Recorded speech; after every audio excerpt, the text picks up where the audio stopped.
Igreja Evangélica Testemunho Apostólico. A palavra de hoje será ministrada pelo pastor Flávio Leonel. Desejamos um bom culto e que Deus seja louvado. Estamos no culto da família, abrindo as nossas Bíblias em Marcos capítulo 10. Eu vou ler dos versículos 13 a 16 com o tema: dos tais é o reino de Deus. Quando Deus olha para mim e para você, é dessa forma que Ele espera que nós nos acheguemos a Ele. Olha só. E traziam-lhe crianças para que lhes tocasse, mas os discípulos repreendiam aos que lhes traziam. Jesus, porém, vendo isso, indignou-se e disse-lhes: deixai vir a mim os pequeninos, a mim e não os impeçais, porque dos tais é o reino de Deus. E em verdade vos digo, que qualquer que não receber o reino de Deus como uma criança, de maneira nenhuma entrará nele. E tomando-as nos seus braços, e impondo-lhes as mãos, as abençoou. Jesus, eu quero te agradecer, Pai, pela oportunidade que temos nesta manhã, de nos achegarmos ao Senhor, Pai, de podermos cantar, de podermos te ouvir de tantas formas, como já ouvimos nesta manhã, através de testemunhos, através de louvores, meu Deus, mas nós queremos continuar ouvindo a Tua voz, Pai, e assim como o Teu Espírito Santo me visitou, me trazendo, Senhor Jesus, esta palavra, eu preciso, meu Pai, dividir essa palavra com a Tua igreja, eu não quero fazer de mim mesmo.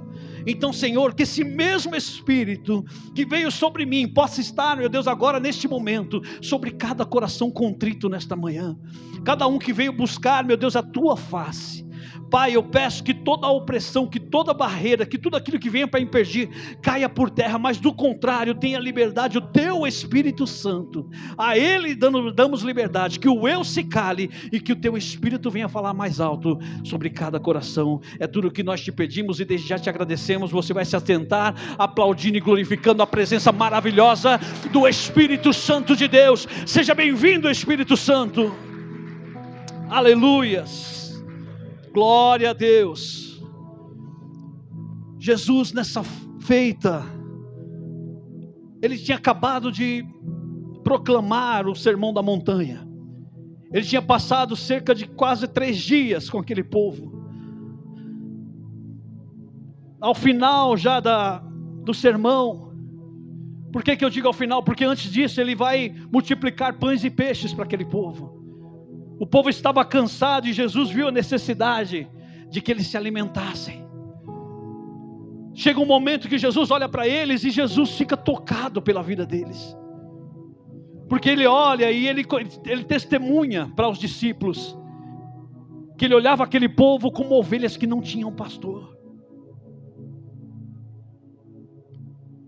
Chega dado momento, aquelas pessoas tão tocadas pelos ensinamentos de Jesus, que Jesus falou sobre tudo no Sermão da Montanha. Ele falou sobre vida cotidiana, sobre vida social, sobre vida em família. Ele falou sobre tudo, sobre o reino dos céus. Ele falou sobre os bens dessa terra.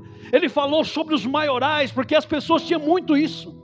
Principalmente esse povo que estava ali diante de Jesus, eles tinham aquele complexo de inferioridade pelo lugar que moravam. Era um pessoal que viviam da pesca, a grande maioria.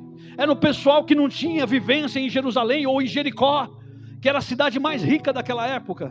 Muitos deles sonhavam com este momento, mas não poderiam se achegar. E eles percebem em Jesus, falando eloquentemente, de um jeito simples que eles poderiam entender. Porque por vezes você vai observar Jesus no Sermão da Montanha, Ele está usando parábolas. Servir a Jesus é coisa simples. É coisa que eu e você vemos e conseguimos entender. Você não precisa nem ser tão eloquente, você não precisa ser letrado. Você apenas observa e fala: é Jesus que está fazendo. O povo consegue observar em Jesus, nos ensinamentos dele, um mestre. Eles começam então a olhar em Jesus um mestre. E o costume da época, para as crianças, era os pais ensinarem os mandamentos de Deus em casa. Sabe aquela leitura de Provérbios que nós lemos aqui, toda vez que vai se apresentar uma criança, ensina o teu filho no caminho que se deve andar. Os pais tomavam conta disso, eles faziam isso em casa. Eles eram obrigados ou ordenados por Deus a ensinarem os filhos. Aos 12 anos, a criança era obrigada, ou os pais deveriam levar eles até um mestre ou um rabino, para que dali fosse dado sequência aos ensinamentos. Então aquilo que você vê na vida de Jesus, quando os pais procuram, ele está no templo ensinando, e o pessoal está admirado com a sabedoria dele, não era coisa corriqueira. O que eles admiravam era a eloquência com que Jesus abordava os assuntos. Porque eles olhavam para Jesus e olhavam para os pais. Como que pode ser tão sábio? Os pais não são letrados. Talvez os pais nem frequentavam a sinagoga. Mas Jesus tinha tamanha eloquência em falar da palavra. Quando esses homens, ou quando essas pessoas que estão ali diante de Jesus, tomam o intuito de levar as crianças até Ele, eles estavam reconhecendo que Jesus era mestre. Jesus, eu entrego nas tuas mãos. Alguém dos discípulos, quem sabe, porque aí está falando, alguém chegou lá dos discípulos e falou, tentou impedir. Por quê? Porque esse povo era considerado, aleluia, não dignos. Sabe, as sinagogas de Jerusalém jamais receberiam essas crianças, porque são pessoas indignas. Mas Jesus disse, não as impeçais, porque dos tais é o reino dos céus. Deixai vir a mim. Ele toma no colo e as abençoa. Isso é uma mensagem para mim e para você. Porque o que é uma criança? Porque Jesus ainda vai falar no final da leitura, quem não se tornar como uma dessa, não é digno do reino, não pode entrar no reino. E por que Jesus faz essa comparação? Criança, qual a origem desta palavra? Vem da origem grega, criate, que quer dizer cria ou dependente. Criate, que vem de cria, né? É dependente ou cria, alguém que nasceu. E ansa, que quer dizer alguém para ser elevado, projetado, erguido. Então quando ele está falando aqui de criança, ele está falando de um dependente, que com a vivência vai ser erguido. Então ele está dizendo que não se tornar como uma criança, ou seja, dependente de mim, não é digno. Se alguém tem intuito de entrar no reino, é por isso que eu fiz, sabe, essa alusão no começo da mensagem. Se assente e começa a buscar em você, de que forma, qual o intuito, qual o propósito de você vir aqui essa manhã? Por que de fato você veio para o Evangelho? E por que eu faço essa alusão? Porque muitos de nós viemos para uma casa como essa, buscar bens materiais, buscar libertação. É válido, Jesus é capaz de fazer tudo isso por mim e por você, é válido, mas o propósito maior qual é? Porque muitos de nós chegamos a uma casa como essa, sabe, é como um bebezinho de colo mesmo, quando a gente está no início da caminhada, a gente é simples de tudo quanto é palavra a gente glorifica, tudo quanto é louvor a gente tem prazer em cantar. Só que chega um momento que parece que a gente se torna independente, a gente cresce, aí a mensagem não faz mais sentido, o louvor não me toca mais, não há mais motivo para estar presente em todos os trabalhos. Para quê? Jesus continua dizendo para mim e para você que se nós queremos entrar no reino, é necessário ser como uma criança, é necessário sermos dependentes dele. Pastor, como é que o senhor pode afirmar isso? Não é difícil você ir nas igrejas, Eu tive a oportunidade de estar em algumas esses meses passados. E você vê por vezes o pastor se esgoelando aqui na frente. Os levitas, quando vão cantar, se esgoelando aqui na frente. Quando muito, o orador ou o pregador, ele tem que falar de microfone. Eu posso ouvir um amém, eu posso ouvir um glória a Deus, um aleluia.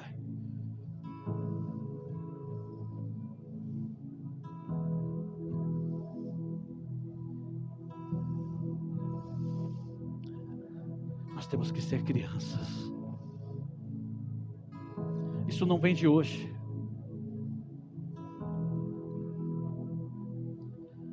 Jesus dá testemunho sobre essas crianças e tenta mostrar para o discípulo algo que para mim e para você ele vai mostrar na prática. Olha só o que vem nos versículos seguintes.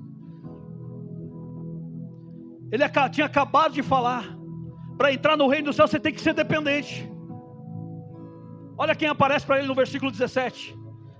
E pondo-se a caminho, correu para ele um homem, o qual se ajoelhou diante dele e lhe perguntou: bom mestre, que farei para herdar a vida eterna? E Jesus lhe disse: por que me chamas bom? Ninguém há bom senão um, que é Deus. Tu sabes os mandamentos: não adulterarás, não matarás, não furtarás, não dirás falsos testemunhos, não defraudarás alguém, honra o teu pai e a tua mãe. Ele, porém, respondendo, lhe disse: mestre, tudo isso eu guardei desde a minha mocidade. Jesus, olhando para ele, o amou e lhe disse: falta-te uma coisa. Vai, vende tudo quanto tens e dá aos pobres, e terás um tesouro no céu, e vem e segue-me.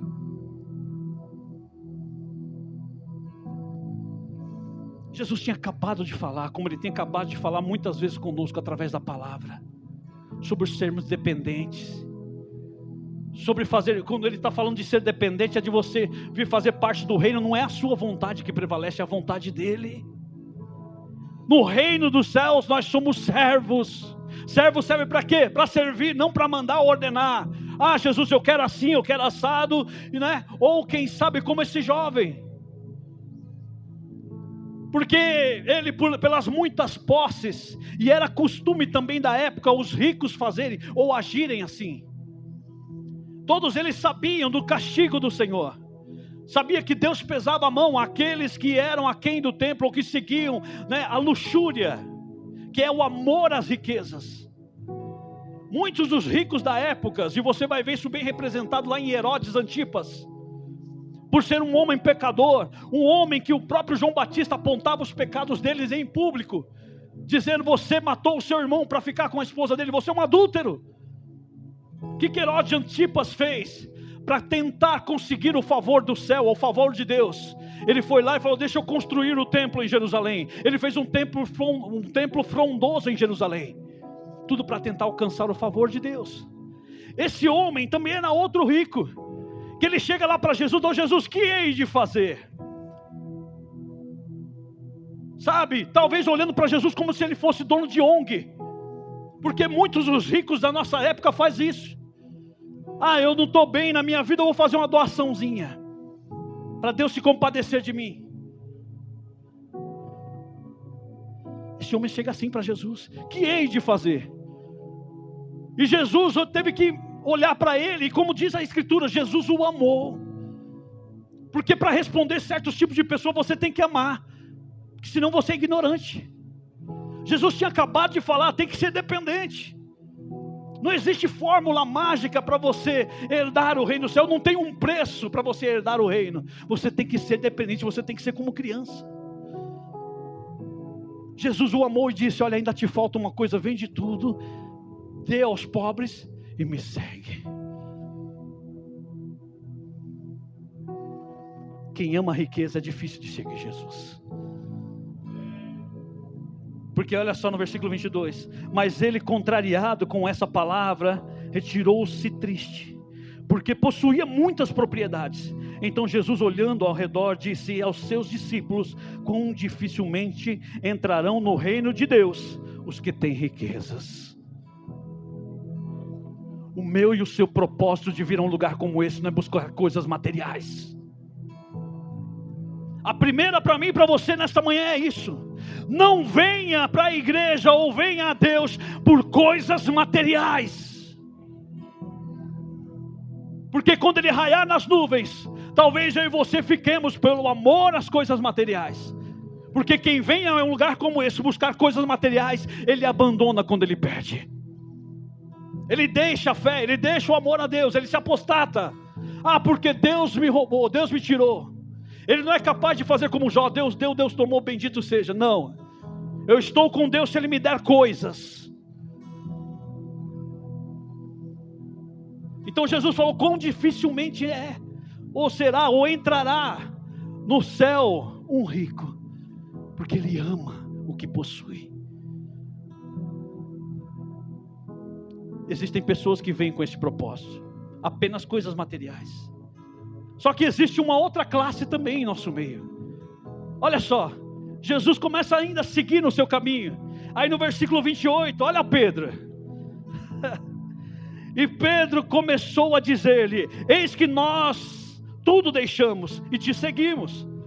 E Jesus respondendo disse: em verdade vos digo, ninguém há que tenha deixado casa, ou irmãos, ou irmãs, ou pai, ou mãe, ou mulher, ou filhos, ou campos, por amor de mim e do evangelho, que não receba 100 vezes tanto, já neste tempo, em casas, e irmãos, e irmãs, e mães, e filhos, e campos, e perseguições, e no século futuro, a vida eterna.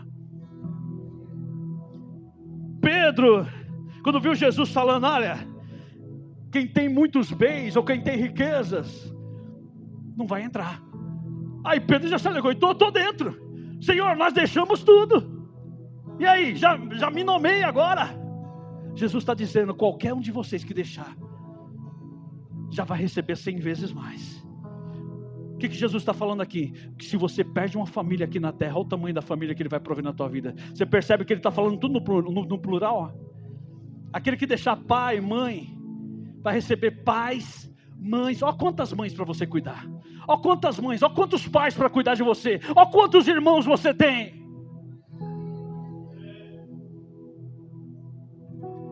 Só que tem um adendo aqui: você vai receber 100 vezes mais. Mas tem um adendo que Jesus colocou aqui: Ele não engana a mim e você. Talvez você fale: realmente eu fui suprimido na minha casa, na minha família, me renegaram, e hoje eu tenho uma família santa, uma família numerosa que Deus me deu, glória a Deus. Só que tem um adendo aqui: Jesus não me engana e te engana também. Ele está dizendo aqui: em verdade vos digo, ninguém há que tenha deixado, que não receba 100 vezes tanto, já neste tempo, em casas, irmãos, irmãs, e mães, e filhos, e campos, com perseguições. Tem gente que quer a família de Deus, mas não quer ser perseguido. Tem muita gente deixando a casa do pai, ou deixando de viver como criança na presença dele, dependente dele, por causa das perseguições. Ai pastor, quando eu estava fora da igreja, parecia que era tudo tão melhor, ninguém falava mal de mim. Jesus não te enganou e Ele não me engana também. É com perseguições mesmo. A grande diferença é o que Ele vai falar lá, né? No futuro século, ou no século vindouro, a vida eterna. O melhor que Ele tem para mim e para você, não é nesta terra, é no século vindouro, é a vida eterna.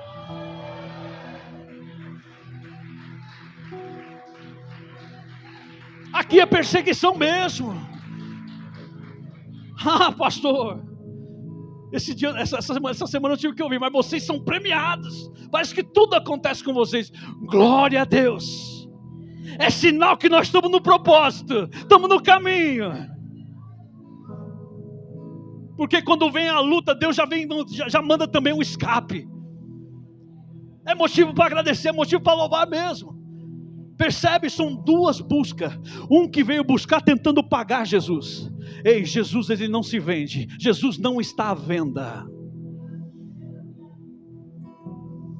Se você vem a este lugar tentando comprar bênçãos, você tira o cavalinho da chuva, porque Jesus não está à venda. Ele quer dependência. Nós cantamos nessa manhã. Ele quer relacionamento. Né? Nós cantamos. Eu quero intimidade. E se você deixou tudo, Ele está dizendo que você já está recebendo 100 vezes mais. Pastor, eu não consegui enxergar ainda. Você está de pé nessa manhã. Aleluia, eu tenho certeza que na sua casa ninguém caiu lá. Ele está provendo 100 vezes mais. O inimigo até tentou levar um dos teus, mas ele segurou na mão e disse: esse aqui não. Ele está sendo perseguido, mas eu estou sustentando.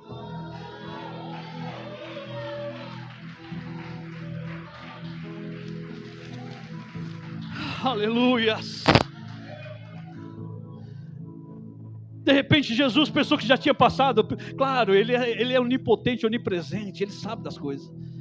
Só que tem coisas que eu vou falar do meu tento pastoral. A gente não espera ouvir de pessoas, porque a gente prega, a gente ensina, a gente aconselha, a gente discipula. E parece que quanto mais a gente faz isso, mais a pessoa vira casaca, mais a pessoa se afasta de Deus. Jesus está falando desde o começo: tem que se tornar como uma criança, tem que ser dependente, tem que esperar ser projetado, tem que esperar ser lançado, tem que esperar crescimento. E isso quem faz? Quem é que faz? O Pai. Uma criança não se projeta sozinha, ela não se vale sozinha. Vem um lá, tenta comprar as bênçãos, que hei de fazer? Vem um outro: eu deixei tudo, o que eu vou ganhar? Ele estava olhando Jesus como um patrão, talvez como eu e você. Senhor, eu faço tanto na tua casa, por que eu não recebo? Porque Ele não é teu patrão, Ele é teu Pai. Quando Jesus pensa: não posso, será que eu vou encontrar a mais do que isso? Será que essas pessoas não vão entender que eles têm que me buscar como crianças? Aí vem esses dois aqui, versículo 32. E iam no caminho, ou melhor, versículo 35. E aproximaram-se dele Tiago e João, filhos de Zebedeu, dizendo: mestre, queremos que nos faça o que pedimos. Sabe o que eles estão pensando aqui? Que Jesus é um gênio da lâmpada. Ô Senhor, eu sei que o Senhor faz milagre. Talvez o intuito que muita gente vem num lugar como esse: eu vou lá buscar a minha bênção, eu vou lá porque tem um revelador lá. Olha, eu vou lá porque alguém vai profetizar sobre a minha vida, que eu isso e aquilo. Eu vou só ter bênção, a chave do carro, a chave da casa, o meu casamento, o meu trabalho. Olha Deus como se fosse um gênio da lâmpada. Esfrega a lâmpada, ou esfrega a Bíblia, sai lá um gênio lá: quanto que queres que eu te faça? E Jesus resolve dar corda a esses homens. Eles dizem na hora: Senhor, mestre, queremos que nos faça o que pedirmos. No 36, ele lhes disse: que quereis que vos faça? Eu vejo essa fala de Jesus como um sarcasmo para eles. Porque quem era o mestre ali? Quem é que tinha que ser servido nesse momento? Não, os homens estão diante dele querendo ser servidos, querendo ordenar. Te traz alusão a alguma coisa? Quantas vezes nós não já dobramos os joelhos, querendo ordenar a Deus, ordenar a bênção. Senhor, tem que ser assim, assim, assim, assado. Ou seja, o Senhor tem que fazer o que eu quero. E Jesus resolve dar corda aí só para ver o que eles iam falar. Que quereis que vos faça? 37, e eles lhes disseram: concede-nos que na tua glória nos assentemos, um à tua direita e outro à tua esquerda. Meu Deus, se ele está falando que dos tais, e quem eram esses tais? Os pequeninos, as crianças. Uma criança não se manda, ela é totalmente dependente. Ele já está aumentando mais do que as riquezas deste mundo. Eu quero na tua glória assentar à direita e à esquerda. Tem pessoas que vêm a um lugar como esse, a uma casa como essa, ou buscam a face de Deus, jejuam, sobem monte, desce monte, para alcançar ministério. Porque estando nos altares eu estarei mais perto de Deus. Quem sabe, com o direito como desses homens de me assentar a uma à direita ou uma à esquerda. Jesus vai explicar para ele, eu não quero estender muito aqui, mas depois você pode ler, que o maior, se você quiser ser o maior, você tem que ser o menor. Se você quer ser o maior, você tem que servir a todos. Não é quem você escolhe ou quem você gosta mais, é a todos. Tem pessoas que almejam o altar porque, ou o ministério episcopal, porque, eu vou ser um líder renomado, eu vou ser um pastor. Você tem que servir a todos. Ser pastor é servir, não é status.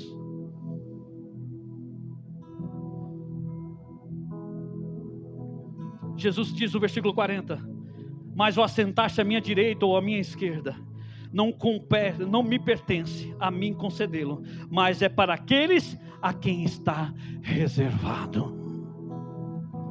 Existe um lugar reservado para cada um de nós, mas está reservado para os tais. Quem são os tais? Aqueles que vivem na dependência dele, porque ele disse bem claro,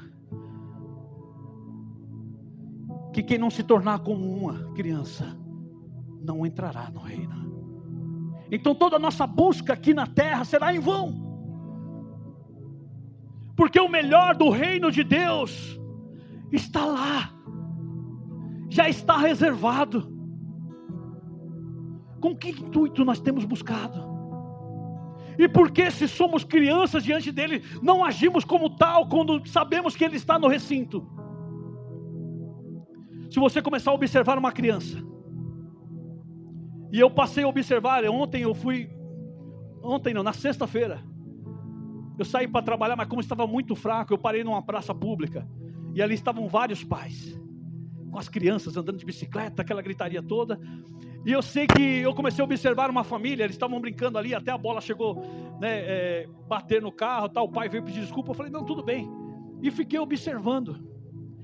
Dado um tempo ali, os avós dessa criança chegam na praça também. Essa criança, eram um menino e a menina. Eles saíram correndo, gritando, vô! E abraçou, fez aquela festa. Há tempos que não viam o vô e a avó e fizeram aquela festa, saíram pulando. Vem comer, o pai trouxe isso, trouxe aquilo e tal. E eu comecei a observar, isso é de criança. Se tem alguém que ela gosta, ela faz festa quando vê. Por que nós não glorificamos mais a Deus neste lugar? Por que a gente não faz mais festa diante dele? A gente não gosta mais dele? Pastor, está difícil, são tantas aflições, são tantas perseguições. Ele falou que nós teríamos. Estar na família dele é sofrer perseguições. Mais lá na frente ele vai dizer, no mundo tereis aflições, mas tem de bom ânimo. O que é ter bom ânimo? Se você for ver no texto original, essa palavra bom ânimo não tem lá. Não existe o ter bom ânimo lá. Tenha coração. O que é isso? Ame estar na presença dele. Ame o que você faz para ele. As crianças, quando viram, elas amaram tanto, elas saíram correndo, fazendo festa, e ninguém segurava. O pai preocupado, ei, espera, olha o carro. Não importa o que está à volta, eu quero abraçá-lo. Mas parece que a gente vem para uma casa como essa, a gente deixa de ser criança, ou a gente cresceu demais, que a gente não se entusiasma mais em estar na presença dele. Tudo é obstáculo para chegar nele, tudo me tira a atenção dele. Eu não faço mais festa, canta-se os hinos, eu não canto. Mas por quê? Porque eu estou triste. Jesus está na casa, Ele pode transformar a sua tristeza em alegria. Faça festa!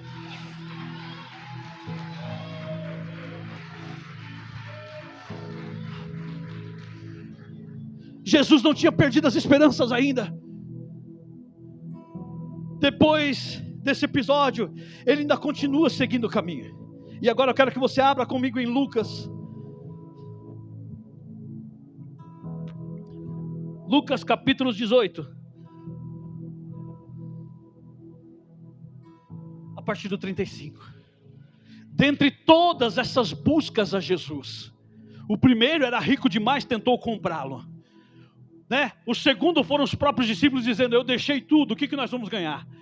O terceiro é aquele que já estava exigindo lugar lá no céu. Eu quero ficar à direita e à esquerda. E Jesus então precisa provar que ainda existe em nossos dias alguém que busca Ele como criança. Lucas 18:35 diz assim: e aconteceu que chegando ele perto de Jericó, essa cidade era a mais importante da época. Jericó foi a primeira província a ser conquistada pelos hebreus quando atravessaram o Jordão. No entanto, era a cidade mais rica da época. Esse nome Jericó significa o perfumado, ou cidade das palmeiras. Esse homem está na cidade mais rica, uma cidade que tem muitas palmeiras e que pela simbologia é o perfumado. Só que ele está em condições, né, reversas a tudo isso. Olha só. E aconteceu que chegando ele perto de Jericó, estava um cego assentado junto do caminho, mendigando. Ele está na cidade mais rica, a cidade das palmeiras, a cidade que significa o perfumado, e ele está mendigando. Vocês já tentaram passar de um lado de um mendigo? Ele é perfumado?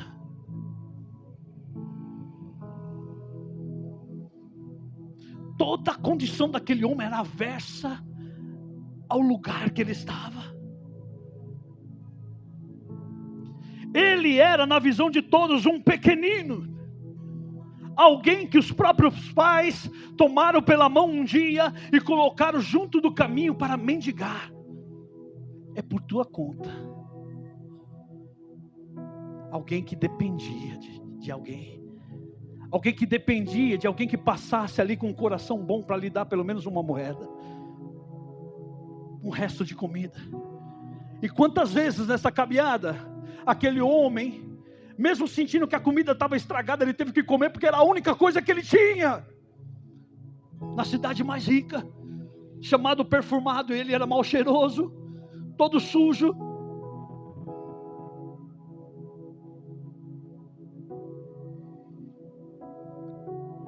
Só que aconteceu algo extraordinário naquele dia. Alguém colocou ele à beira do caminho, dizendo: fica aí, no final da tarde, se der, eu venho te buscar. Só que aquele é um dia diferenciado na vida daquele homem. Olha só, no versículo 36.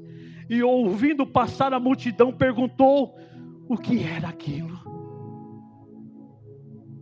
Tem pessoas que ainda andam errantes em nossos dias. Pessoas que andam errantes, como eu estou dizendo, pessoas que ainda não ouviram desse evangelho. E elas identificam a igreja, ou aquele momento de exaltação que nós estamos aqui, muitas vezes no louvor, na palavra, e dá glória a Deus e bate palma. Ele olha de fora e pergunta: o que é aquilo? Ele não conhece, ele ainda não enxerga. Era a situação de Bartimeu. Ele ouve um barulho de glória a Deus e aleluia, uma multidão passando, e ele diz: o que é isso? Versículo 37, disseram-lhe que Jesus, o Nazareno, passava. É aquele momento que o pregador está aqui em cima, ele está dizendo: Jesus está na casa, Jesus está operando, Jesus está trabalhando. Quando ele ouve que Jesus o Nazareno, porque claro, a fama de Jesus já tinha se estendido por todas aquelas províncias. Aquele homem buscou se inteirar de quem era este homem, de quem era esse Jesus. E naquele dia uma esperança se acende dentro da sua alma, porque o que ele vai fazer na sequência só pode ser um grito da alma. Não é algo de boca, não é algo da emoção, muitas vezes como nós fazemos aqui.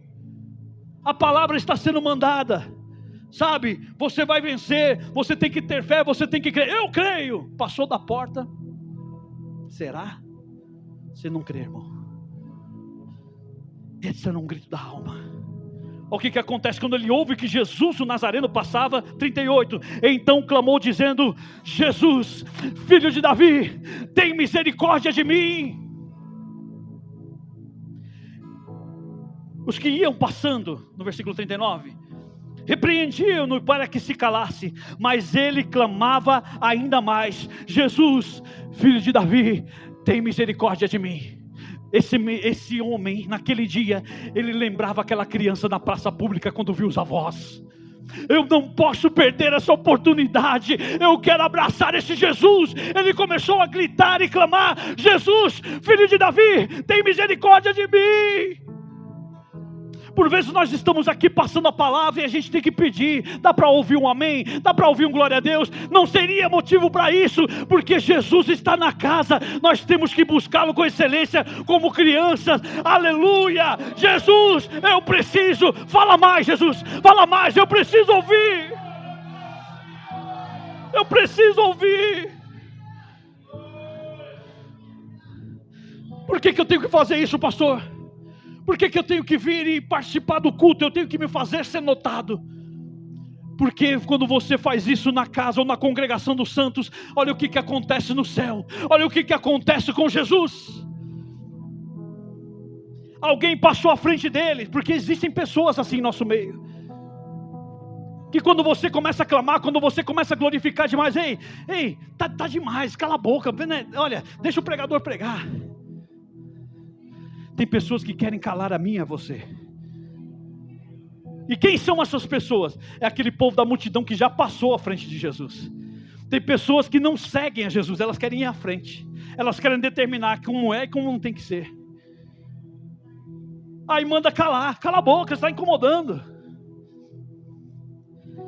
Mas no 40, então Jesus parando. Quando eu e você viemos com o intuito de buscar a face dele, quando eu e você viemos com o intuito de glorificar ele, ele para.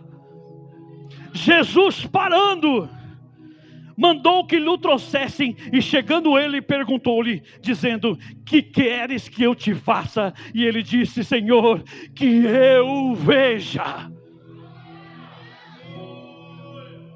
O homem glorificou, o homem, gritou mesmo como uma criança. E eu imagino ele fazendo espetáculo mesmo, ele batendo o pé, o braço e as pernas, porque ele não enxergava. Eu preciso me fazer notado. Jesus tem que me perceber. Eu não posso perder essa oportunidade. Quantos de nós tem vindo com esse intuito num culto? Ou quanto tempo será que não cultuamos mais assim? Não nos fazemos perceber, ser percebidos de Deus. As horas passam, eu já começo a olhar no relógio, que hora que vai acabar isso aí, está me incomodando já, está falando demais, né? Para que cantar isso, para que fazer aquilo, enquanto Jesus está na casa só esperando a oportunidade de dizer para você: que queres que eu te faça? Por que você com o seu clamor não conseguiu me parar ainda?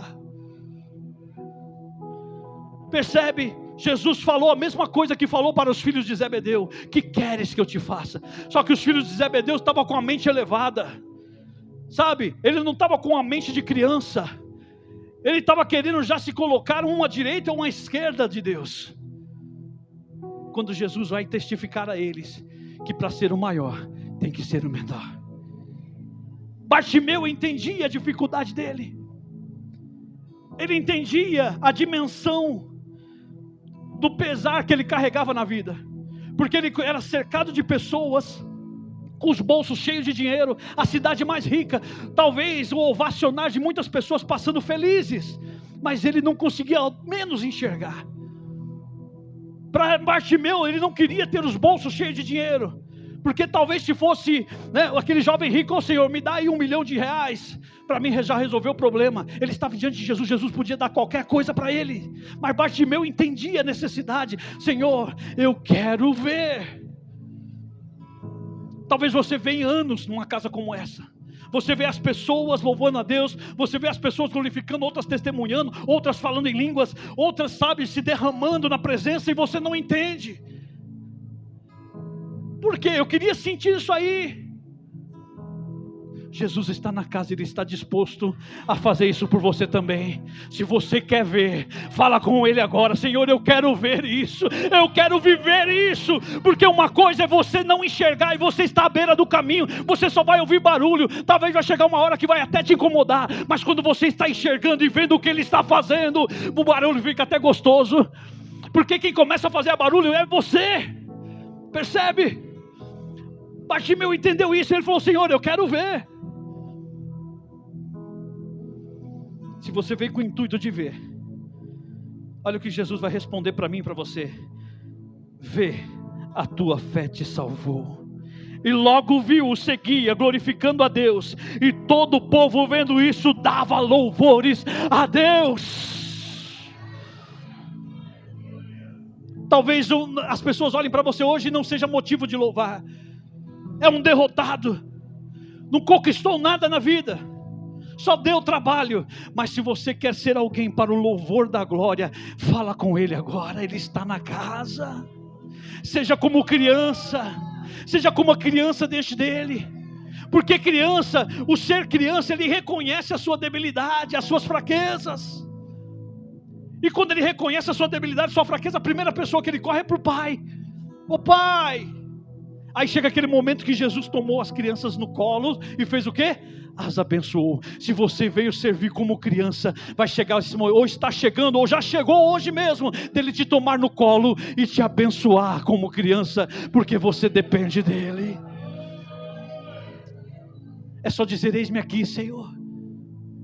Eu não quero mais ficar à beira do caminho. Eu não quero tão pouco almejar as coisas desse mundo. Se até hoje eu agia, eu estava reagindo assim: Senhor, eu não quero mais. Eu quero voltar a ser como criança. Eu quero continuar sendo dependente do Senhor. Se você compreende essa palavra, eu te peço que se coloque de pé agora.